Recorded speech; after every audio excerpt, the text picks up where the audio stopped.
Welcome, everybody, to the Enough to Keep Going podcast. This is episode number 23. Welcome back. We're coming to you from the GWW Network. It is Tuesday, November 21st. Just a couple days to our Thanksgiving holiday. We're coming a little late. Had some little bit of technical difficulties, but that's all right. We got them cleared up. And before we get started here, actually kind of exciting show here because we're going to mess with the format a little. But before that, I'll introduce my co-hosts. We have Mr. Swissguard. Swiss, how's it going? Doing well. How about yourself? Good. I tag team in because Mr. DBQ Hams couldn't make it tonight. So, and then we have Mr. Cleese Stamos. What's going on? What's up? All right. So tonight, we're going to go through our playlist tonight. And it's kind of our playlist, and kind of like we did on October 27th, or I shouldn't say October 27th, but after October 27th, where we had that show where we had those big games released, and we kind of just talked about the games a little bit. But this time, instead of like newer games that came out, or there might be some new games, excuse me, we're going to talk about our playlists and kind of go through the games, just kind of talk a little bit more through them, and we might have some comments on other things, genres and stuff like that as we're talking through these games. So I'm going to start off here with, Cleese, do you want to go first? Yeah, sure. So one of the things I've been doing is actually going back and revisiting OG Destiny. So I thought it was interesting, maybe a bit funny, because maybe it's a bit of a troll. I don't know, but so DBQ and I both completed the single player. Well, actually, I don't know if he's completed the single player campaign on Destiny. I did. Yeah. Okay. Yeah, I didn't necessarily pound through it, but I definitely focused on it. And once it was wrapped up, well, number one, we kind of have this topic, and I guess maybe we'll talk about this more at the beginning of the year. But I've talked in the past before about how there was the emergence of this type of gamer kind of around the time of Call of Duty Modern Warfare, where you kind of came up with this gamer who basically just buys Call of Duty, the next iteration of Call of Duty and the next iteration of Madden pretty much every year, and that's what they play. I think this year we're seeing the emergence of the gamer. We've had the type of gamer before who's only played a Morpig or two Morpigs, but I think this year we've seen the emergence, and I think the rumbling kind of started with the original Destiny of the gamer who might play a few other games, but what they're really dedicated to is what I call a community game, which is a game like Overwatch, maybe a game like Destiny, where it's not necessarily a Morpig in terms of you have one character, that's the one you play all the time, but just in the notion that you have a game that you dedicate, whatever, let's call it 50% of your time to, and that's what you play, and you have a circle of friends who are anchored to that game. And so, when I completed Destiny 2, I decided that the combination of Destiny and Destiny 2 were going to be that game for me. And I might be coming around on the notion of having a community game for each platform that I play on. So it's not just about going back for me and playing back through Destiny. I have a couple characters that I need to start up because I've never played a Hunter or a Warlock. So I have a Warlock started in Destiny 2 on the PlayStation 4. But I went back to Destiny and played a little bit more of my Titan. I think I'm going to start my Hunter tonight and play that. So I've been doing that, but I've also been wanting to kind of check out the capabilities of the PlayStation 4 Pro, which is one of the things I got earlier this month. I kind of chose this final quarter of the year to just go ahead and get off the pot and do my 4K conversion. So I went ahead and grabbed a PS4 Pro, a Scorpio, and a 4K TV, and I've been kind of testing and checking those out. So I wanted to see, well, what does Destiny look like on this 4K TV, running in boost mode on the PlayStation 4 Pro. And the TV that I have also has the ability to, I guess, kind of layer on an HDR effect even when you don't have HDR content. So So needless to say, the game looks great. I've been doing live streams and game captures of it. Well, I've done one game capture. I'm hoping to squeeze in a live stream tonight when we get off the air. But it looks pretty awesome, right? I mean, considering that the game looked good before, it looks good. So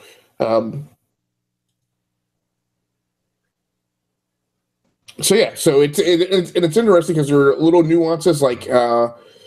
There are certain things about Destiny that I prefer over Destiny 2. One of the things being primarily in the enemies. Like I cannot stand the Cabal in Destiny 2. And I don't have either of you guys played Destiny 2 yet? No, I haven't, not yet. I have not either. Okay, so but you both played Prime. I know you played the first Destiny. Did you play OG Destiny, Swiss? No, I'm a Destiny virgin. Okay. So get you out there. So Prime, I know you know that in OG Destiny, one of the things is that the Cabal in that game, the ones who come at you with their shields raised, leave like small corners and bits of themselves exposed. Where with a sniper rifle or an assault rifle with a red dot sight, if you clip them like on the shoulder or on the elbow or in the shin. They will actually drop their shield, and then you can kind of pile on the rounds. Well, in Destiny 2, they don't do that, and they're really kind of a very aggravating enemy. And they're not.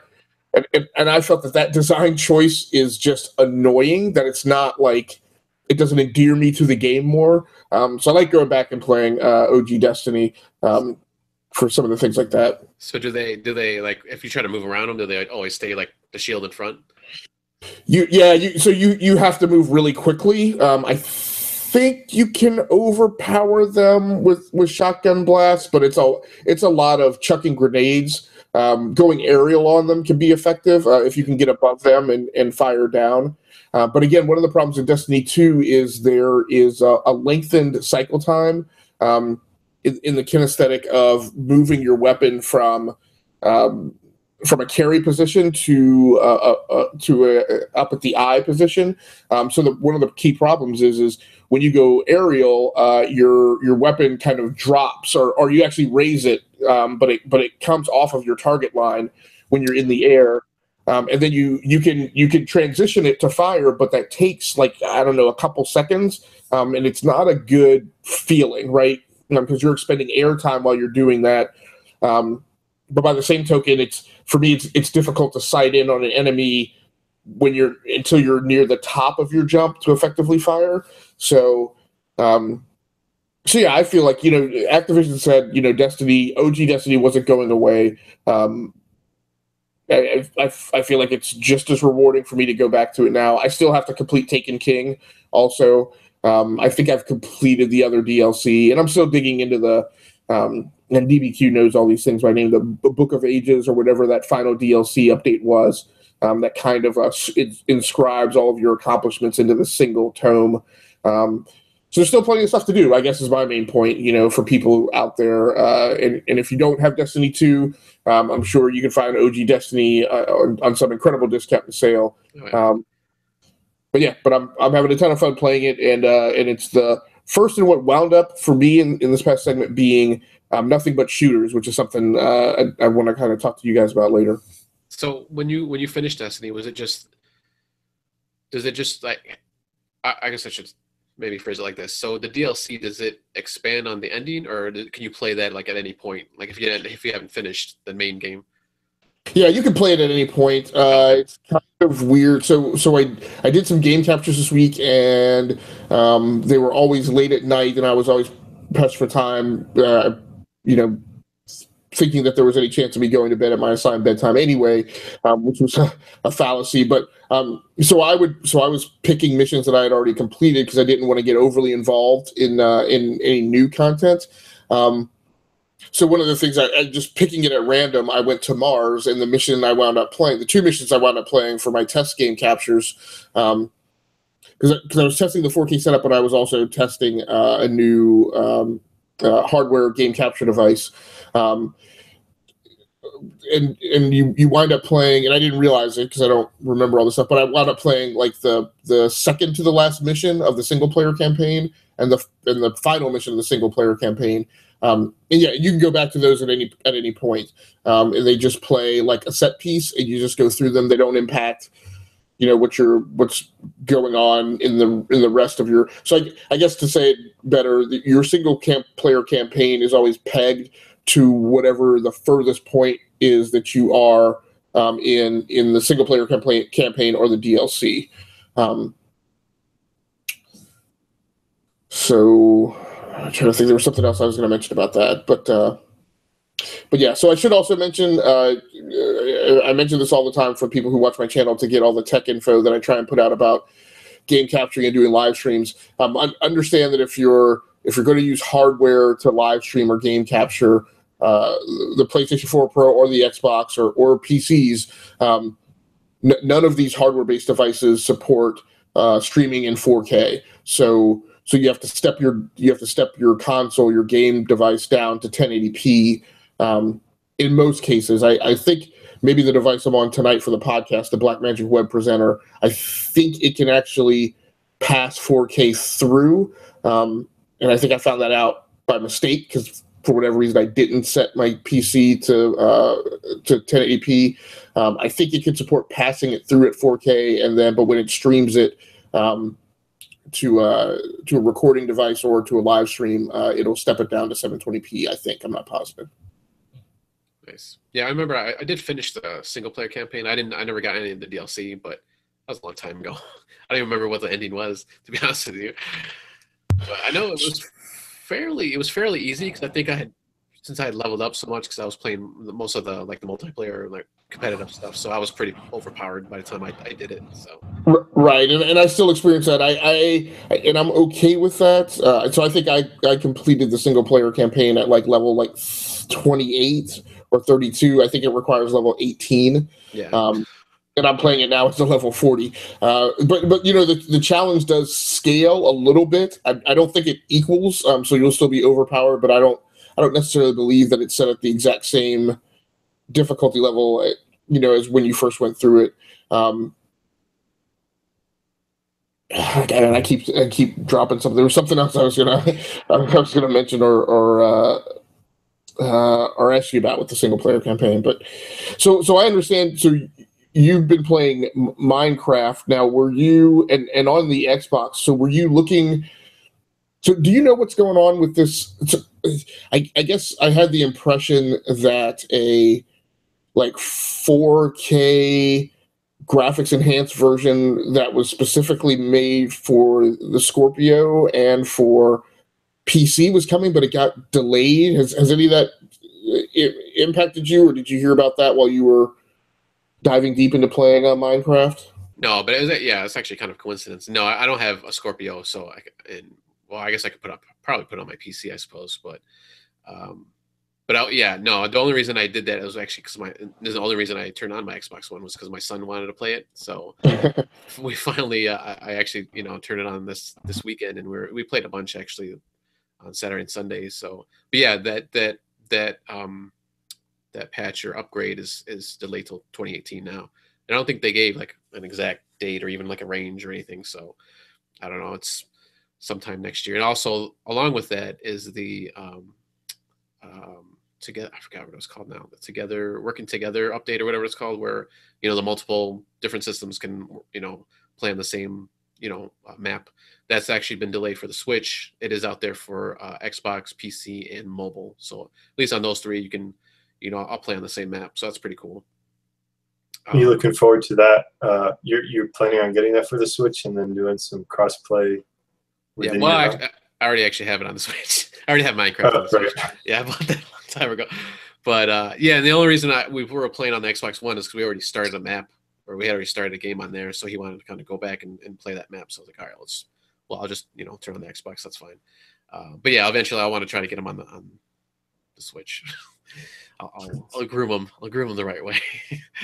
But we've been playing, and actually I was having a lot of fun. I hadn't played it it had been a long time, probably a few months since I played Minecraft. So it was nice to get back in there. And he was I think is he wanted to get back into it mostly because he had got a book for his birthday, which was like a Minecraft book. It was actually a story. I think it's like an unofficial novel or something. So I think that kind of got his, Minecraft juices flowing again. So he wanted to jump back in there and play. So we started doing that. It was fun though. I liked it. But yeah, hopefully definitely has longevity. Oh yeah, yeah. You can. I mean, like you could do whatever you want in there. So we were just building houses, and he wanted to start creating houses, which he's getting a lot better at. So that's nice. Before he was kind of just all over the place building stuff, but he's at least doing like kind of a squarish type house now. So, yeah. So yeah, and once again, that playing together, I think that's what it's called, playing together update. That's delayed until sometime next year. Once again, they didn't give a date, so that kind of stinks, but that's all right. I mean, eventually it'll all work out. I don't think they gave a reason, at least not the article that I was reading. So we'll see what happens with that. But yeah, they're still releasing, like minor patches, just trying to fix things, and they'll add stuff here and there. And there's always skins and they're not called conversions. I'm thinking back to my PC days, thinking of conversions, but like kind of like skin themed maps where it's like they have Halo and they have Skyrim and they have all kinds of different things, fantasy ones and all that. So they're still releasing those things. They just released the Stranger Things skin pack, so I got that on the Switch. That was my first skin pack on the Switch. That's the one thing I guess I guess I wish there was kind of a cross thing where because I bought a whole bunch of things on the Xbox 360 and that ported it over to the One, but I wish that would kind of port over to the Switch too, since but it's not cross play like that. I guess it's not cross buy stuff. It's just cross play. That's unfortunate. Yeah, I think that's a topic for one day. Is that just for the add-ons, or is your Switch Minecraft completely distinct from your Xbox Minecraft account? Yeah, it's totally separate. So yeah, I had to rebuy it even. So that's kind of stinks, but it's $20, so it's not super expensive. So it's not too bad, at least in that case. And skin packs, I think around about $2. I think two for like just if they do like a holiday one or like a fantasy one, and then sometimes I think it's like $3 for like licensed stuff. So which makes sense, I guess. It's always going to be a little bit extra. Microtransactions that don't feel evil. Yeah, it's not super expensive. I don't feel too bad buying that stuff. And then they always have they'll have sales where they do they throw a bunch of packs in there, 5 to 10 packs for like half the price or whatever. So that's cool. It's nice. But Swiss, looks like you've been playing a DB game. Actually, I think he kind of pushed you maybe into trying out Assassin's Creed. Yeah, he was so enthusiastic about it, and his description that it had kind of a little bit more RPG elements infused into it, and piqued my curiosity. It's been a long time since I played an Assassin's Creed game, so I actually just rented it. I don't think I'm quite as enthusiastic about it as DB is, however. So the game's very pretty. That's pretty evident when you're in there the first few minutes and you're in a pyramid tomb type thing. It looks great. They did a good job. Now you have just you don't have a Pro, do you? A PS4 Pro? No, it's just a regular PS4. Okay. So it looks great in this muddy HD crap that I have to experience right now. Not the 4K Nirvana that Zeus is basking in right now. No, I would not call it Nirvana. That's definitely a topic we'll have to go over as well. But so the as I was playing, the comparisons to Horizon Zero Dawn were slapping me across the face. I mean, they feel like they have the very similar structure, as in it's this action, third-person action game with some stealth and RPG components. So it's hard not to. It was hard for me not to compare the two, but there was just some things about Assassin's Creed Origins that pale in comparison to Horizon Zero Dawn, and some decisions that the designers made that actually degrade the experience for me quite a bit. So one nitpick, why on a PlayStation 4 am I having to move my cursor around like it's a mouse in the menus? That bothers me. But I could forgive them for that. The real thing that I want to talk about, there's a couple of experiences that I had when I was playing. So like any kind of RPG-ish, modern action RPG type game, there's a lot of little side quests you can do, and they'll have, for lack of a better term, collectible type tasks type things, checklists in a way. And one is there's these Ptolemy statues, right? You destroy the statue, and I don't know how many there are in the game, but you get a few XP, and that's something that you can try to do. I'm sure there are, PlayStation trophies tied to that. I wasn't quite sure how that was going to go down, so I went to go attack the statue. I was aware enough about Assassin's Creed games that you do anything weird, the authorities come, and try to put a stop to it. So I was just going to basically see like how hard it was to attack the statue or whatever, and just to kind of get a feel for what the game expected me to do with it, because I wasn't quite sure yet. So I just ran up to the statue and started trying to attack it, and I had the wrong weapon. I had this spear thing, and he kept literally doing this vertical strike and missing the statue, which was frustrating to me. But I finally kind of got the horizontal strikes going or whatever. Destroyed the statue. I'm like, okay, they do expect me to destroy them, yada yada. So I went and just kind of reloaded my previous save to actually do it for real, not try to just, blare and cause the authorities to come and attack me or whatever. When I got back, the statue was destroyed already, but the authorities were gone. So it was like I went back to where I'd started, but the achievement had already been completed. So that kind of bothered me a little bit, because it must have auto-saved right as I destroyed the statue, gave me credit for destroying the statue. I effectively reset the game and got out of danger. Another example, there's these missions where you go into like a military base or something, right? You got to kill the captain, assassinate the captain, and then there's a treasure somewhere in there. So you kill the captain, you loot the treasure, and that's a little area, little mission that you can complete. At this point, I was just kind of pushing the game and seeing, how it was like the systems would behave. I wasn't really trying to be stealthy. I didn't even feel like it was pushing me in that direction. I just kind of waltzed in, and I saw the dude that I had to kill, and I walked up to him, and I got in combat, and I started fighting.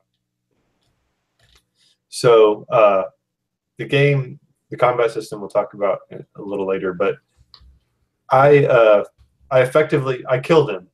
But by this time, a bunch of other dudes had come in. I fought off a couple of them, and I died. Again, it reloaded me, but the kill had been completed. So I accomplished the mission despite dying. So effectively, you can go on a suicide mission and progress in the game. So that was what that was kind of what got me on my topic for the week, which is auto saves. And I feel like Assassin's Creed, and if you're watching all games now have, when they auto save, there's some indicator somewhere on the screen that says, hey, we're saving, I hope you don't get struck by lightning right now because you'll lose your game file. So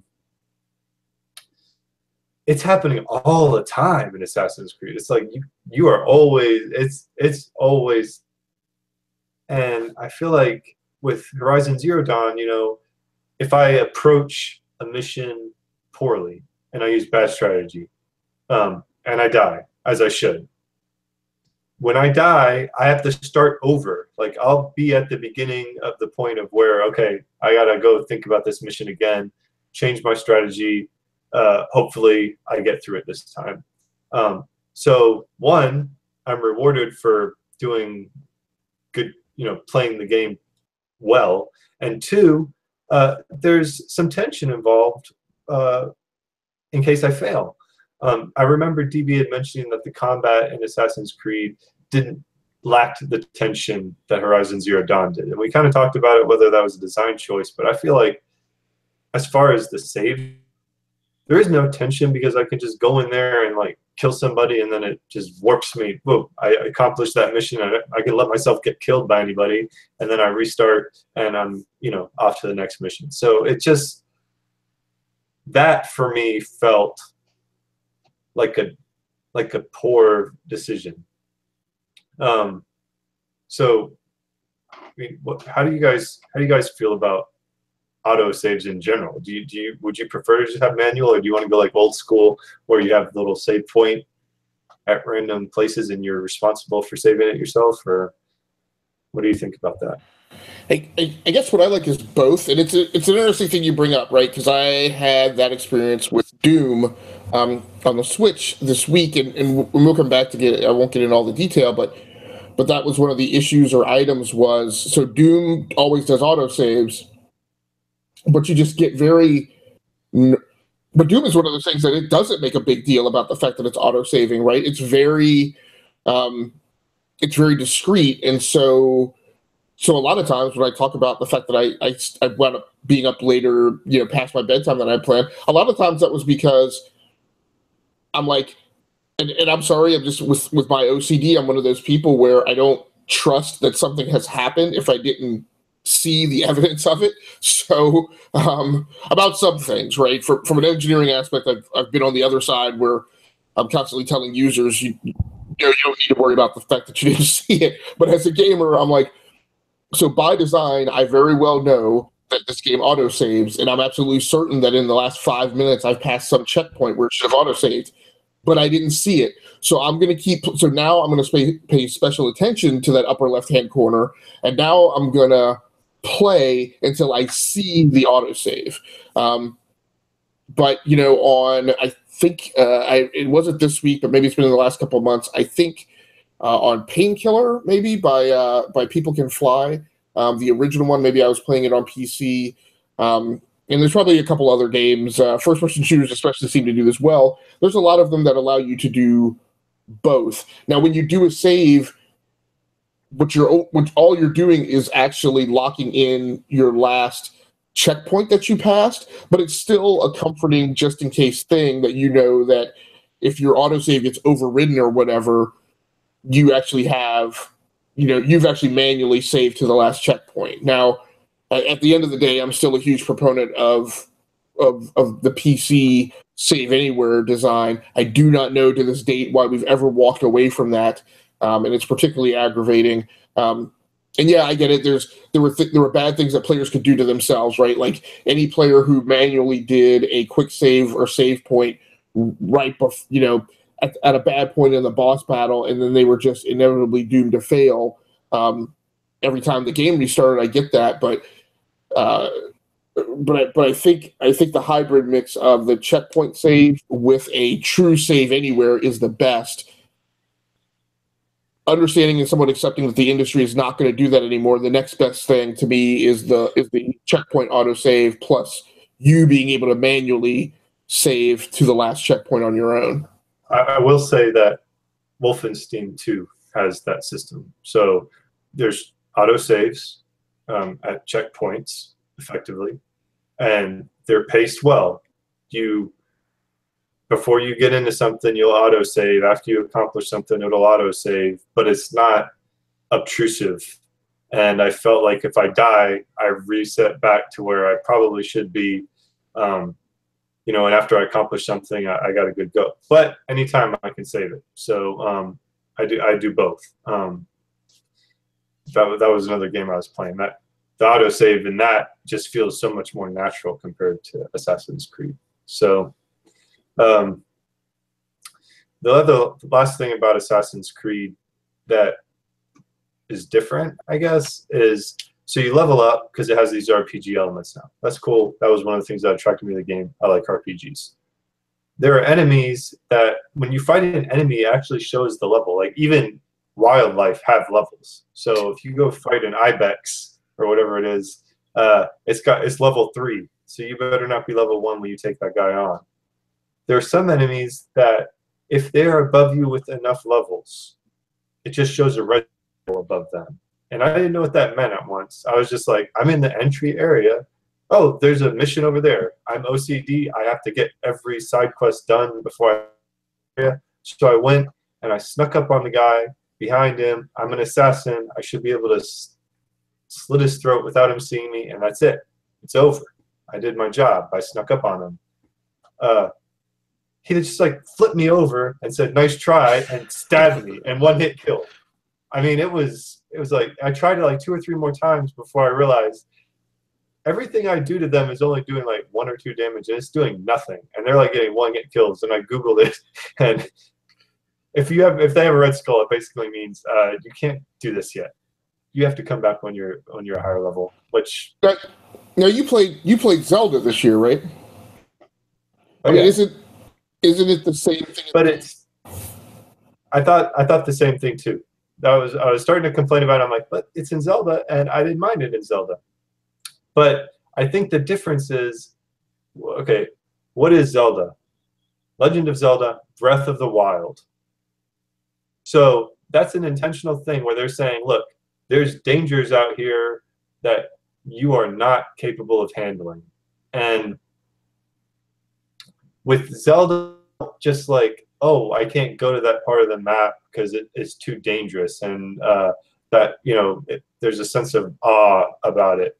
With this, I kind of saw the icon on the map that says there's a mission I can go do here, and I went to go do it, and it was just like, no, there's a gate there for your level. But the second thing that bothered me about it is in Zelda, I can understand I'm Link and I'm going up to like this spider mech thing, and he has a laser eye and can just blast me away.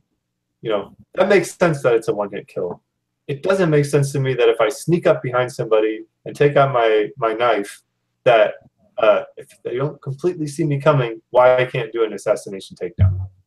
Yeah, and I can also see that the way in which in Zelda, it's kind of locked to a region, right? So there are certain territories or geographic spaces you shouldn't go into because the enemies there are going to be of a higher level. Seems like it would also help as well. Whereas I guess what you're saying in Assassin's Creed Origins is those enemies, right, could pop up anywhere, and they're intermixed with other enemies that you could take on. It's that, but it's more that it's like, what's different about those guys than the other cannon fodder soldiers that I was slaughtering a few minutes ago? You know what I mean? It's like Don and one dude's from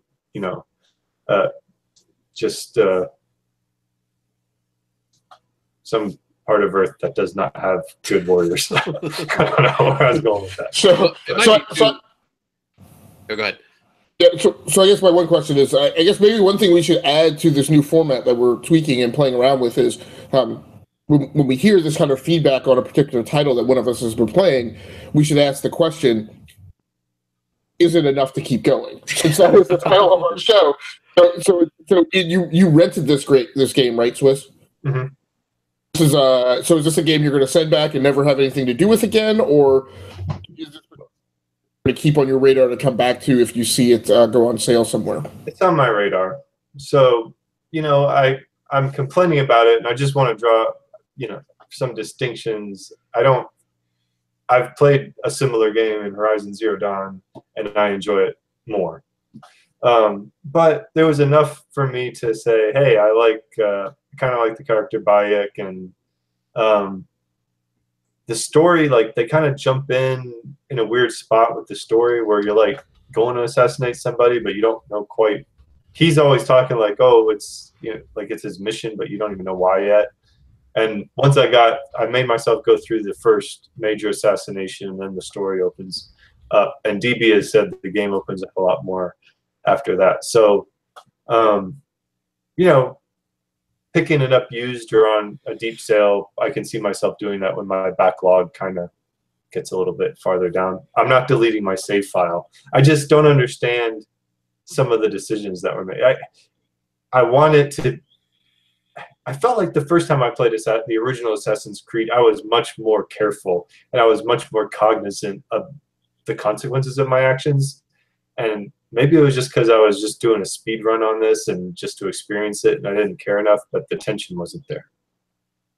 Is that maybe one of the reasons too that it kind of surprised you that there's these different levels? Because maybe like on the first one, I don't remember. It's been a while since I played the first I don't think there was levels at all. Yeah, I don't think there was. Like you could pretty much kill any guard or anything like that. If you were stealthy and you positioned yourself well. So I don't know. So I guess one of my key questions about I don't know if I want to say the combat system, because maybe that's a different question, is so to me the difference in Horizon Zero Dawn is, because we talked like a few months ago, right? And I talked about this sequence, the first sequence that I was really challenged to utilize all of the takedown mechanics in the game, right? So I had to utilize. So I had multiple grenades, but I had to utilize the specific type of grenade that would stun this particular monster, because just trying to damage him to death was not going to be effective. So I had to stun him, and I had to set traps, and then I had to use a particular weapon. I can't remember exactly what it was, but I basically had to use 3 techniques strung together in sequence to effectively take this monster down, and I had to do it over and over and over again. But the allure of that is I was kind of building a better mousetrap each time, and so that's what kept me engaged with it. It sounds like from your description of Assassin's Creed, though, is that when you encounter these bad enemies, you just have to keep going back and fighting them until through some manner of entropy, like a sequence of events lines up and you win. Do you find that that's less endearing than your experience in Horizon Zero Dawn, or equal, or I don't know, kind of what's your feeling on the comparison between those two different experiences? Horizon Zero Dawn, like I feel very similar to you. I feel like, I'm a hunter in the wilds and it's dangerous, and I have to use all my wits to accomplish my task. With Assassin's Creed, I did do some missions where I snuck through. As the guard walked by, I would do some takedowns, and that felt a little bit more natural to me. The combat, though, like there's sometimes when you're gonna have to fight a horde of enemies. Like there's no real easy way to sneak in, it felt like to me.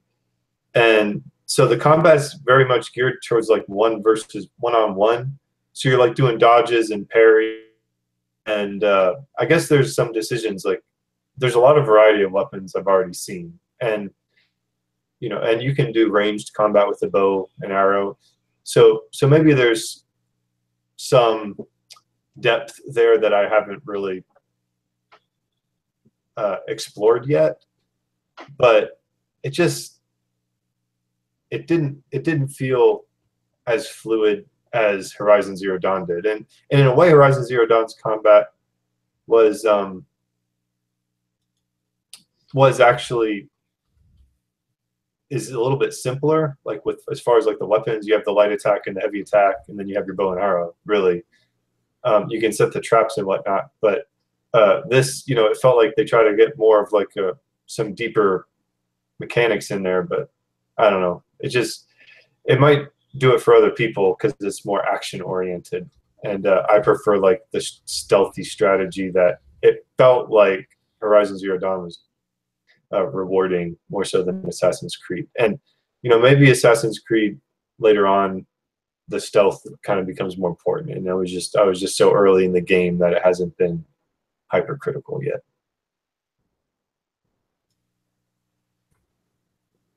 All right. So that's, I think when DB comes on, maybe we'll get a back and forth between you two. See, because he's probably played a little bit more. I don't remember if he bought it or not though. I think he did. Can't remember. But he says he's been playing it quite a bit. So, okay, yeah, I think he did buy it. And I don't want it to sound like it's a bad game, because Right. it's not. Maybe it just isn't quite my taste. But it did bother me that I was like progressing in the game despite playing effectively, pretty much stupidly. Like I said, you can go and do a suicide mission as long as you get what your target is before they take you down. You're successful. Nice. All right. I guess, Clay, did you want to jump on Doom or your other? I think you had Battlefield too, Battlefield Bad Company. That you want to talk about? Yeah, so we're getting short on time, so I'm going to go ahead and, if it's okay with you, just blast through my last two real quick. Yep. So Doom, I'm just going to state, so I played a good chunk of Doom on Nintendo Switch.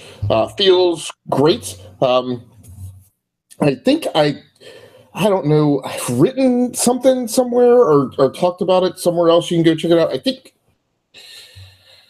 I don't know where I've written about it. Maybe in my Twitter feed. So, but basically, or I guess in the game. So there's one game capture up about it now on my YouTube channel, Rounding Off Infinity, which you can see in my lower third there. I'm working on editing two more that'll get posted here hopefully this week. Excuse me. But my general fear is I've listened to other podcasts that have been talking about it. A lot of them talking about the lower graphic fidelity and controller problems. I agree with both of those sentiments-ish. I wouldn't call them controller problems, but still, to me, the game is solid. The controls are not quite as good as they feel on an Xbox One controller or a PlayStation 4 controller, but they are not.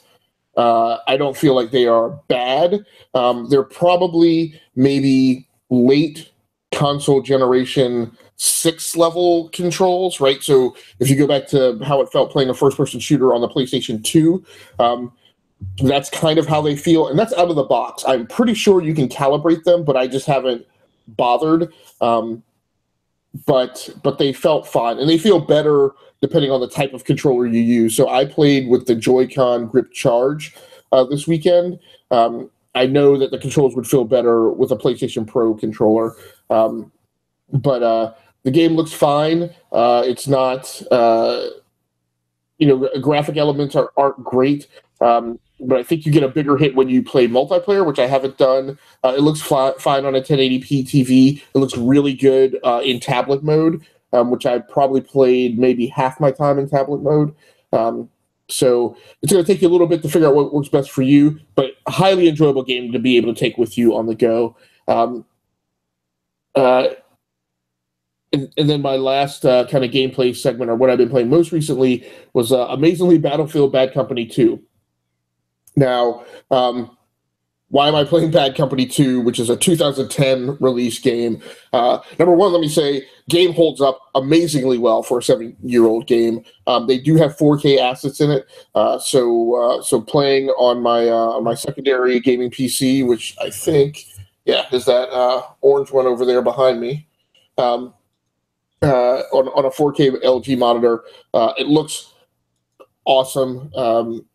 And plays really well 7 years after the fact.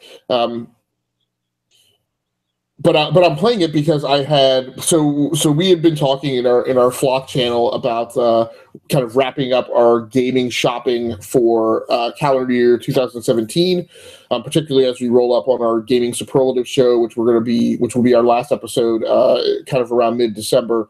I had on my list to pick up Destiny on PC the next time that I went to go game on PC, and I went to Steam and it wasn't there, and then I was like, hey, how do you buy this thing? And then I pulled the thread on it, and I'm like, oh, you can only buy it through Blizzard.net or Battle.net or whatever it's called these days. And this is the same thing I'd run into when somebody asked me to buy Overwatch last year. I didn't just roll over and say, yeah, I'll definitely get it on console with you, because I thought the same thing. It would require that account. On PlayStation, it didn't, so I did buy Overwatch last year, but they do require on PC, and I'm like, yeah, I'm not doing that. And again, DBQ and I went back and forth about it in the Flock channel. It's not that I have anything against Blizzard. It's just that it's the one account too many, right? I already have a Steam account, I already have a Good Old Games account, and I already have an Origin account. And my heels were dug in for a very long time about actually ever signing into my Origin account on PC. Actually, for like on console, they would force you to do it, and that's why I have like 3 different Origin accounts, which is another thing that I hate. But when I started looking at doing it on PC, I probably spent a full year where I was like, nope, not going to do it. I'm not signing into that account. I'm not putting yet another gaming client on my PC. And this was during the time that like every publisher had to have their own client.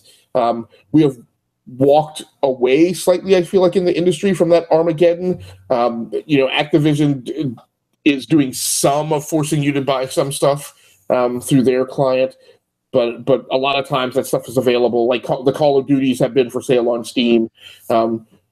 We might be in the last year where it is. The next year they may force you to go buy it on Blizzard.net.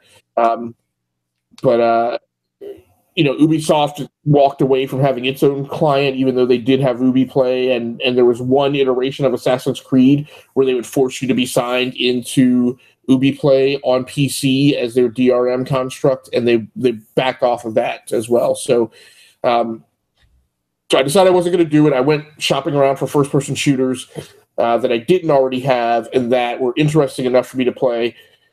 Quite honestly, another crisis that I arrived at through doing that, which we'll talk about some later time, is that the only one that fell into that category was Battlefield Bad Company 2, which is also scary when we think about how many shooters there are out there. But I've had a great time playing it. I need to figure out whether or not I thought that I played Bad Company, the original, on Xbox, but maybe I didn't. I may have played it on PlayStation 3, so I got to go look for that. But surprisingly, Battlefield Bad Company is not available on PC.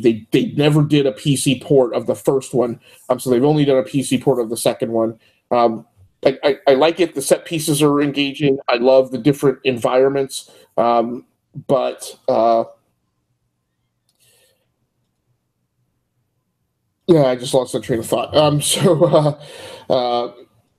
But what I don't like, I prefer the character acting in the first one where they were a little bit more cut-ups, and it was about them struggling with morality, and at the end of the day, at one point deciding that they were just going to steal all the gold they could find in the Middle East. They came through that moral challenge, I think, by the end of Battlefield Bad Company, although I didn't personally finish it. And they're a little more straight and narrow this time. And Sarge is still on the verge of retirement, and I'm like, I thought you were about to retire before, so it's not as charming from a character aspect, but mechanically, I'm really enjoying playing it. So I spent about 3 hours or so in that. So I put about 3 hours into Doom. Took it to the car shop with me and played it on the go, and I probably put about a couple hours into Battlefield Bad Company. And I'm actually very happy that I made the decision to buy that instead of Destiny 2. Because I already have Destiny OG on 2 systems. I have Destiny 2 on PS4, and having it on PC would have been a little much. So, and Battlefield Bad Company 2 has a definitive beginning and end. So I will look forward to playing that. So Prime, you've also been playing some of the third-party releases on Switch? Oh, yeah. I've been playing a lot of Rocket League. That came out a couple weeks ago, so I've been going through that. Control-wise, it's pretty good. I don't see any difference from like the Xbox One where I've played it before. Graphics, it does take a hit there, which is kind of surprising, especially in handheld mode. It is very pixelated, like kind of the border of the cars and even the ball itself.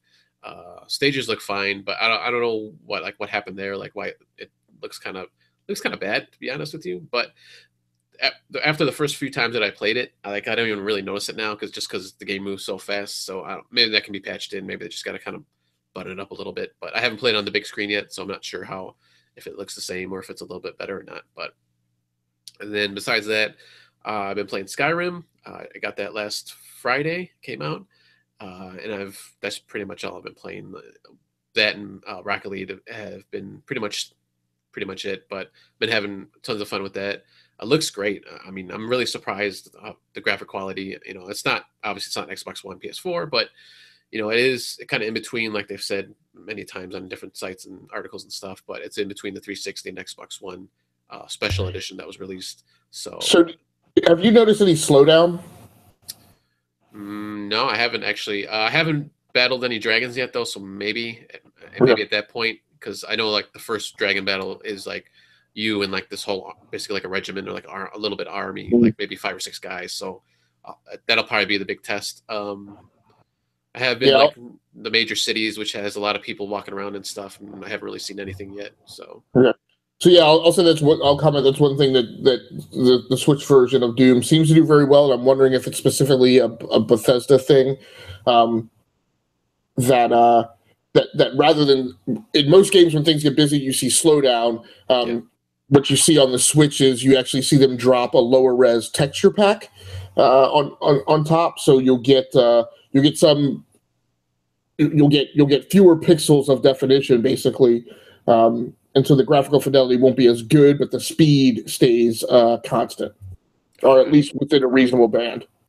The one thing I have noticed is, and this is kind of prevalent in just the main opening sequence, and it's a little weird. It seems to happen more like when you're doing. It's not really a cutscene per se, but the game kind of controls you, and you really can't move, so you kind of have to focus on one person. But the person will like kind of like almost like teleport, like they're on one scene, and then all of a sudden they're like over here on across the screen without actually walking. So it's a little weird, but I mean, and it's not lag. Like it isn't like the rest of the game doesn't slow down. It's just that like that one character just kind of like teleports all of a sudden. So it's a little weird. Well, I'll say the exact same thing that occurs in Battlefield Bad Company 2, so I don't think it's necessarily due to the power of tech. It's just janky game design maybe isn't appropriate. It may just be a weird way that specific developers deal with keeping a party together as they transit through space. Yeah. But I guess the only reason I noticed it is because I don't remember seeing that before in like the Xbox One or 360 version. So it was just kind of a weird thing. But yeah, I'm having a lot of fun with that. So I'm doing mostly magic now. I kind of went back to my magic character with some archery. So, and I'm going to do a little bit more. I don't know if you want to call it dark magic, but like necromancy and kind of like controlling people's will and stuff like that. So I'm going to try to focus more on that, other than just like destruction, throwing fireballs and stuff like that, which I did on the 360. So that's it for that. Swiss, do you want to jump through your last two games real quick? Yeah, it won't take long. I played some Horizon Zero Dawn because that's kind of right now my bread and butter game. So really enjoying that. Like I said, I was kind of comparing it to Assassin's Creed when I was playing that, which is kind of my game that I was kind of more focused on for the show. The story for me is very engaging, and I like the structure of the missions, and I enjoy the combat and playing kind of stealthy. So it's just well done. The other game I've been playing is Wolfenstein 2. Shooter, no pretenses, good sense of humor. The one little thing that's been annoying me though is it has a lot of collectibles in it, and it's annoying me for 2 reasons. One is because of my OCD, I have to collect them. So after I wipe all the Nazis off of the map, I'm going around searching for the collectibles, but they're just like art asset type things and concept art. So I don't really think that it's going to be that helpful for me. Maybe it unlocks some stuff. There's not as much of a carrot for it, other than the fact that I can see that I haven't collected them, and I don't like being controlled by the game in that way, but it is what it is. I am who I am. I have to continue. Are the game areas fairly large? That like they're kind of well hidden, or easy to find? The maps aren't overly large, and I'm glad you asked because that brings up the next thing. So on the map, you can find a map, and it kind of reveals locations of all the the collectibles for that level. So there'll be a little indicator on the map. Something is right there. It doesn't tell you what kind of collectible it is. Sometimes it's useful. Like it might be an upgrade to a weapon. So I've gotten a few weapon upgrades. So you want to look for them anyway for that. But then other times it's just concept art. Sometimes it's little knickknacks that you read, like a letter or something that draws you more into the game world, and those are neat. But there's a bug in the game where I get the collectible. The icon comes off of my map. And because I'm not very skilled, I will die eventually. It's inevitable. When I respawn, the icon is back. And then I go, okay, I'll go grab that collectible on my way up again. The collectible's not there. I look in my inventory and I have it already. So it's like the icons will refresh, but it already gives you the collectible. Like once you get the collectible, it auto saves the collectible, but then it, like when you respawn, the map shows like the collectible is still there. So then I find myself going like in circuits through again, making sure that I got each one of the collectibles, and mostly finding empty areas because I already got them, but then every now and then I find one that I missed. And I'm spending far too much time doing that. I need to just start playing through and enjoying the story and enjoying,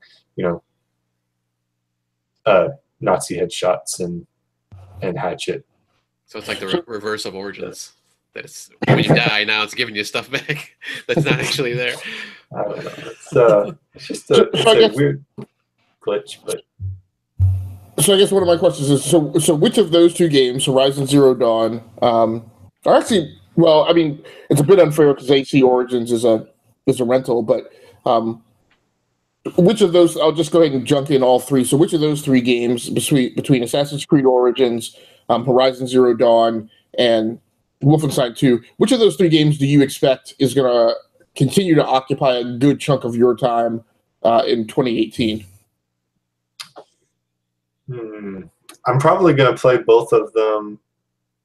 Well, I know I'm going to play both of them to completion. Right now, I'm basically splitting my time about 60-40 towards this Horizon Zero Dawn.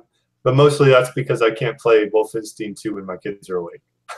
So a lot of, like, and if I have chores or something to do, I just don't have as much time to play Wolfenstein. Horizon Zero Dawn, it's robots. For the most part, it's rated teen. I don't mind my kids watching me play, so I can play that in like an afternoon on the weekend. But as far as 2018 is concerned, I am planning on buying the Frozen Wilds DLC for Horizon Zero Dawn. I'm probably not going to buy additional DLC for Wolfenstein. Right. I guess one of my questions too is that, so did you buy Wolfenstein, or did you? I did. Yeah. So I realize that may blunt any desire to get on a different platform. Do you think you'd play it on Switch so that it would be something that you could kind of play while keeping hidden from the kids' view? Well, that's the other thing, is I have very little time on the Switch because there's so many people in my family that are playing it. So I almost I'm kind of already seeing a formulation of daddy games are going to be on the PS4. I know there are parental controls on the Switch and everything, but I feel like it's in my wife's hands so often. I actually probably have more time to play the Wolfenstein on the PS4 than I would have on the Switch anyway. And I'm far too cheap to buy it on multiple platforms. So you got to buy another Switch. That's the problem. That has crossed my mind. And, if Nintendo ever makes it where I can get a downloaded game and have it on both of my systems, I'd probably give them $300 right then. Boom. It's the fry meme. Take my money. But right now, because I wouldn't be able to have my digital content on both, I don't know how that would go down. Yeah, no, I think you'd have to just transfer it over and it'd be stuck on that other console. So for now. So, all right, cool. Looks like we played a lot here, a lot of different variety of games. I guess because I just had one question for you real quick, and I don't know if you mentioned this when you're talking about Doom. Did you play it before on PC or PS4? Xbox? So I have it on PlayStation 4, which means I could be playing it on the Pro with the 4K TV, but I just haven't gotten around to it yet. And this is an interesting conversation, which we'll either probably have at some point or just need to create a wedge of time for. And I've been talking this a little bit with the other guys in the Geeks Worldwide Discord channel. It because of the nature of the Switch and how you play it and where, it's a greenfield for me as far as what games I select to play on it, right? I have zero qualms whatsoever about, probably about the same effect that the PlayStation Portable had. Now, PSP games were inherently just a different game most 90% of the time than the console version that you bought. Yeah. But some of them were close. But I didn't have a lot of qualms about buying the PSP port of a game, even though I had the full size version. Now with the Nintendo Switch versions, they're not as far off from the full size version of the game. So I have zero qualms about buying them a second time if that second iteration is on the Switch, because it means I can take it with me on the go, and it also influences me to buy different games, right? So I've bought FIFA and NBA 2K18 for the Switch, which are probably games that I wouldn't buy the full blown versions of, because I don't know that I'll take the time to put any significant time into them on a tabletop like console, but having that game and being able to take it with me over the 4 or 5 year life cycle of the Switch, I know that eventually I'm going to be on travel somewhere and I'm just going to sink several hours into a season. So, look, third party publishers, get your racing games on the Switch, because I would love to take them with me. That would be awesome. Get Need for Speed Payback on the Switch. Like, that's a no brainer. So I did have Doom, but no issues about buying it again on the Switch. Okay, I just want the other part of that was too just trying to do like a comparison. Obviously, the Switch is going to be less graphically, but I just want to know like how less. It's really so I don't know, because I haven't looked for Doom in a long time. If you recall, Doom was kind of a graphical achievement last year. It looked really good. But 2016 was a year of big shooters, and all of them looked really good. Not all of them played as well, but like Battlefield 1 looked amazing last year. Titanfall 2 looked amazing, and so did Doom. It was right there toe to toe with them. So, one of the comments I heard from one of the podcasts is definitely true. You notice, so in tablet mode, I don't think I didn't personally notice any loss of graphical fidelity. I was wearing my contacts that day, and my contacts are tuned to help with me seeing at a distance. It actually creates problems when I look at things too closely, so I kind of have to sit the Switch kind of far away from me. So far that I didn't notice and wouldn't have noticed any loss of graphical fidelity. On my 32-inch TV, I could definitely see the points where the demons got less detailed. I tended to not. To me, the thing is when the action was slow enough that I would notice it, like when you're walking around the terrain of Mars, interior or exterior, you see all of the graphical beauty that there is in the buildings, right? I didn't feel like any of that was any worse than the PlayStation version of Doom. And when the game gets so fast and there's so many objects on screen that it has to drop that graphical fidelity, I'm not focused on that anyway. So it really doesn't make any difference. In fact, I will say that I only notice it when I'm down to like the last demon, and I'll see that the game is kind of transitioning from like a lower texture to go back up to a higher texture. So I don't personally feel it's impacting at all in the gameplay. The gameplay is just as solid, and they're doing something to make sure that the speed stays up. So that's kind of my big takeaway from it. Okay, yeah, I could probably talk about Skyrim too a little bit about graphically, but we'll save that for a different time here, since we hit our mark. So I'm gonna cut it short. We're not short, but we're gonna cut it up more or less on time here tonight. So that'll put episode 23 in the books for tonight. we are skipping Thursday this week since it's the holiday, so we're not going to have our news show like we normally do. So come back here on Tuesday of next week, where I believe it's the same group of guys scheduled. Well, it should be. So we'll do probably back to our we'll jump back to our topic and short playlist discussion. We'll probably flip flop, this kind of discussion where it's just like kind of the playlist, which obviously we had plenty of time. We probably need more time just to talk about these games. So, but on behalf of Mr. Swissguard and Mr. Agascles Stamos, please keep it here on the GWW Network. I am Osiris Prime. We will see you next time.